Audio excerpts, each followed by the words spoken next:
Magandang araw sa inyo lahat. Ito ulit ang inyong lingkod Mike Padua at ito po ang ating special update sa namumuong sama ng panahon, si LPA 95W na yung araw po ng Martes, unang araw ng buwan ng Disyembre 2020 at itong Tagalog version ay pinaglilingkod sa inyo ng Typhoon 2000.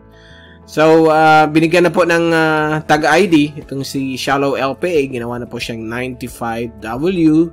At ito po ay nagbibigay po at nagpapaulan sa malaking bahagi po ng Samar at Bicol region. At kung titingnan natin na yun ang fast animation, ayan po, kung kagabi wala pang ulap, na yun po medyo nagtatry siya o pumupilit na mag-form ng kanyang cloud bands o yung rain bands at nakaka-affecto na yun sa Samar at Kabikulan. At yung LPA is somewhere here, malapit po sa may silangan na coastal ng Eastern Samar. So, still disorganized but hindi po ito inaasahan magiging bagyo dahil po sa unfavorable strong upper level winds na sinisira po ang kanyang sirkulasyon. Although pinipilit niyang mag-form itong mga rain clouds kaya grabe po yung mga ulan sa Samar at Bicol provinces. Ito po ang ating zoom in satellite animation mula sa windy.com premium.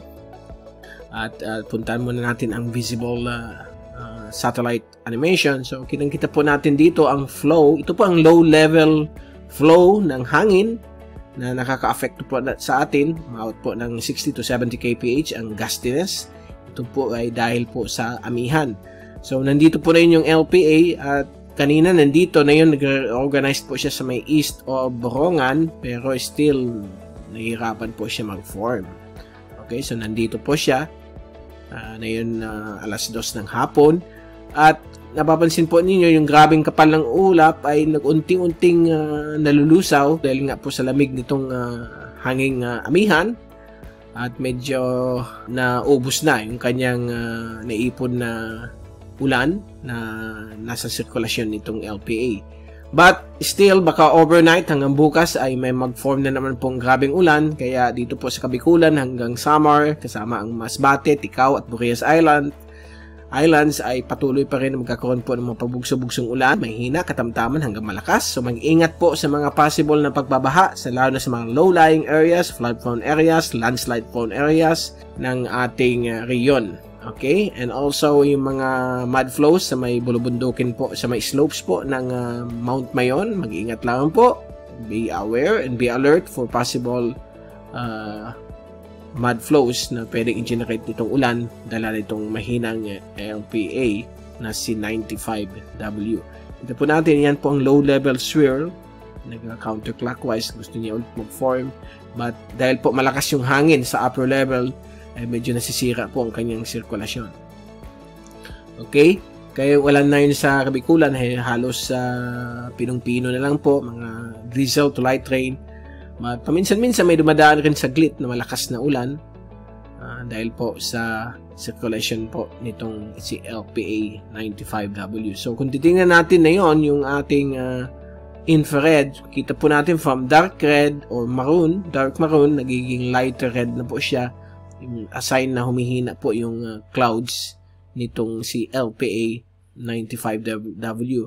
At medyo hopefully sana wala nang mag-form na panibagong ulap kasi po for the next 24 hours baka mayroon pa rin mga ulan na pwedeng maganap po sa atin since mabagal po ang pagkilos nitong si LPA 95W.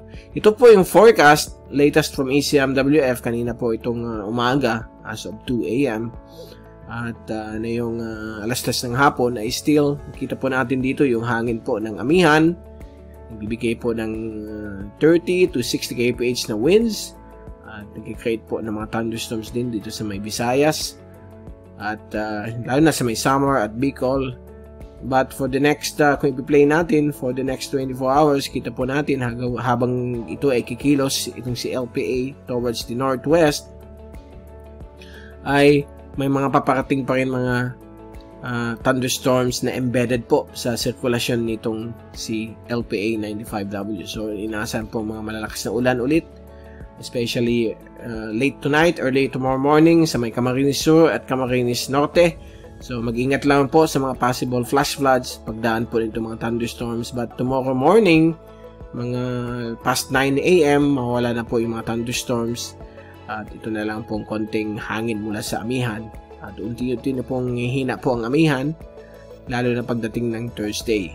Itong LPA, nandyan pa rin po, pero mukhang nalulusaw na po siya for the next 48 hours. Nandyan pa rin siya, pero nahihirapan na po siya. Makatuluyan na pong malusaw siya. So may mga ulan pa rin na pwedeng maganap, lalo na sa hapon ng gabi. Babalik na po tayo sa usual afternoon rains and thunderstorms. Okay? Sa darating pong Huwebes. And then, pag i-forward natin hanggang Friday, balik na tayo sa easterlies. Wala na yung amihan. Dito lang po sa may extreme northern parts of Luzon. Sumilip na po ang haring araw on Friday. But most likely sa Sabado po ito, December 5. With still may mga showers o thunderstorms na lalo na sa hapon o gabi sa Bicol region at ibang bahagi po ng Kabisayaan. So yan pong forecast ng ECMWF. Hindi na po natin pinasok ang GFS kasi ang focus natin is more on the rainfall o mga ulan. Nandala itong si LPA 95W at ang ECMWF sila po ang medyo mataas ang probability pagdating sa rainfall ng mga weather systems. So, babalik ulit tayo bukas sa ating normal na tropical weather analysis. If ever wala na si LPA, pero kung nandyan pa, still the usual LPA 95W update.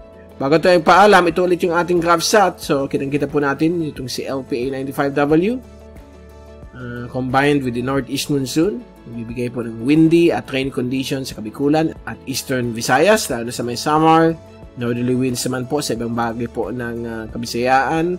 Northeast monsoon sa buong Luzon, kasama po ang Palawan, although magandang panahon dyan. Yung wind po yan, ang amihan, ay magper-persist sa lugar nila. At so far, sa labas ng ating bansa, wala po tayo nakikitang any new LPA. Meron lang tayo dito mga trough na nakakabit kay 95W, dito malapit sa equator. At dito naman po sa IDZZ, mga cloudiness. But we are going to observe that for the next 5 to 10 days kung mayroon naman susunod. But so far, sa ECMWF, it's all clear hanggang December 10. Okay? So, dyan po nagtatapos ang ating tropical update sa LPA 95W at babalik ulit tayo bukas para sa new update sa LPA na ito. Mula sa Typhoon 2000, ito ulit ang inyong likod, si Mike Padua nagpapaalam. Mag-ingat po tayong lahat. Hashtag WeatherWiser, hashtag TyphoonWiser. At maraming salamat po sa pagpunod nyo sa ating YouTube channel.